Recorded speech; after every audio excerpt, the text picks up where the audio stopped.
Samantala, hindi na pinag-uusapan ng pamilya Duterte ang posibilidad na makabalik pa ng Pilipinas si dating Pangulong Rodrigo Duterte. Ito ay matapos kumpirmahin ni Vice President Sara Duterte na handa na ang kanyang ama sa anumang maging desisyon ng ICC, maging ang posibilidad na mamatay sa loob ng kulungan. Narito ang balita ni Jason Rubrico.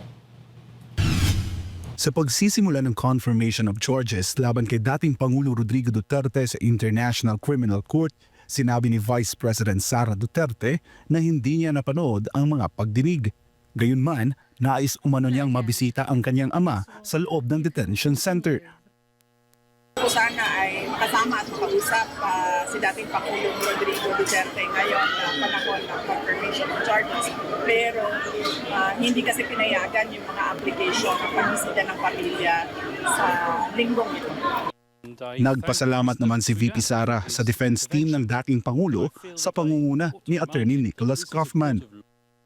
Pasalamat ako kay Attorney Kaufman at sa buong legal defense team ni dating Pangulo Rodrigo Duterte sa kaso niya sa ICC, sa kanilang paghahanda at sa pagpapakita nila ng confidence, kumpiyansa na walang ebidensya na nagpapatunay na ginawa ni dating Pangulong Duterte ang mga sinasabing krimen.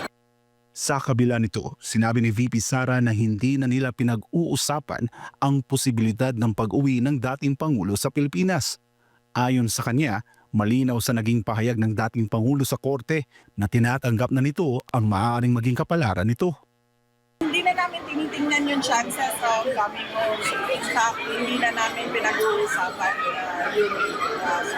Kung makikita nyo doon sa statement niya sa court, ay sinasabi niya sa court na natanggap ko na posibleng dito ako mamatay sa kulungan ng ICC. Nandun yun, nakalagay sa statement niya sa court na nagsasabi na hindi siya a-attend sa mga hearings ng confirmation. Samantala, hindi na rin aniya ipinagtataka ang pagkakadawit ni Senator Bato de la Rosa at Senator Bongo sa ICC case ng dating Pangulo. May payo naman si VP Sara para sa dalawang senador.